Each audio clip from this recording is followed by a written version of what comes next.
ರುದ್ರಪ್ಪ ಲಮಾಣಿ ಅವರು ಕಬಡ್ಡಿಯನ್ನು ಆಡಕ್ಕೆ ಹೋಗಿ ಉಪಸಭಾಪತಿಗಳು ಕಬಡ್ಡಿ ಆಡಕ್ಕೆ ಹೋಗಿ ಆಯತಪ್ಪಿ ಬಿದ್ದಿದ್ದಾರಂತೆ. ಕಬಡ್ಡಿ ಆಡಕ್ಕೆ ಹೋಗಿ ಕಬಡ್ಡಿ ಆಟದಲ್ಲಿ ಕಾಲು ಜಾರಿ ಬಿದ್ದಿದ್ದಾರೆ ರುದ್ರಪ್ಪ ಲಮಾಣಿ ಅವರು. ಎಲ್ಲಿ ನಡೆಸ್ತಾ ಇದ್ರು ಕಬಡ್ಡಿಯನ್ನು? ಸೇವಾಲಾಲ್ ಜಯಂತಿ ಉತ್ಸವ ಅಂಗವಾಗಿ ನಡೆದಂಥ ಕಬಡ್ಡಿ ಪಂದ್ಯಾವಳಿ ಇದು. ದಾವಣಗೆರೆಯ ಜಿಲ್ಲೆ ನ್ಯಾಮತಿಯ ಸೊರಗೊಂಡನ ಕೊಪ್ಪದಲ್ಲಿ ಆಯೋಜನೆಯನ್ನು ಮಾಡಿದರು. ಕಬಡ್ಡಿಗೆ ಚಾಲನೆಯನ್ನು ಕೊಟ್ಟು ರೈಡಿಂಗ್ಗೆ ಹೋಗಿದ್ರು ರುದ್ರಪ್ಪ ಲಮಾಣಿ ಅವರು. ಸೊ ರೈಡಿಂಗ್ಗೆ ಹೋಗುವಂಥ ಸಂದರ್ಭದಲ್ಲಿ ಆಯತಪ್ಪಿ ಮುಗ್ಗರಿಸಿ ಬಿದ್ದುಬಿಟ್ಟಿದ್ದಾರೆ ಉಪಸಭಾಪತಿಗಳು.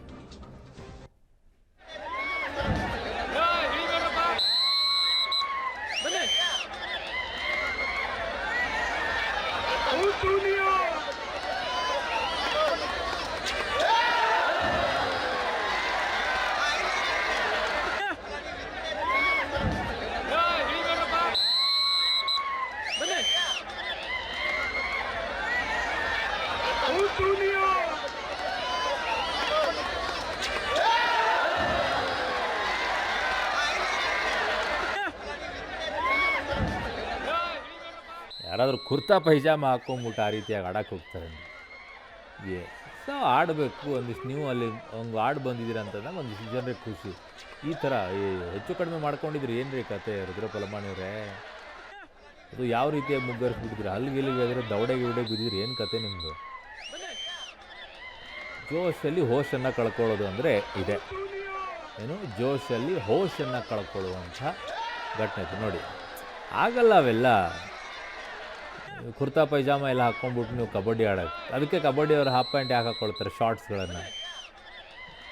ಅರ್ಥ ಮಾಡ್ಕೋಬೇಕು. ನೀವು ಹೋಗ್ಬಿಟ್ಟು ನಾನು ಇವನು ಹಾಕ್ಕೊಂಬಿಟ್ಟು ಅದೇ ಜೋಶಲ್ಲಿ ಆಡ್ತೀನಿ ಅಂದರೆ ನಿಮ್ಮ ಜೋಶ್ ಓಕೆ, ಮೆಚ್ಚಬೇಕು ನಿಮ್ಮ ಜೋಶನ್ನು ಈ ರೀತಿಯಲ್ಲಿ. ಬಟ್ ಅದು ನಾಟ್ ಸೂಟೇಬಲ್. ಇರಲಿ, ಆಡಿದ್ದೀರಾ, ಒಂದು ಉತ್ಸಾಹವನ್ನು ತುಂಬಿದ್ದೀರಾ, ಬಟ್ ಏನೂ ಆಗಿಲ್ವಲ್ಲ, ಅದೇ ಪುಣ್ಯ.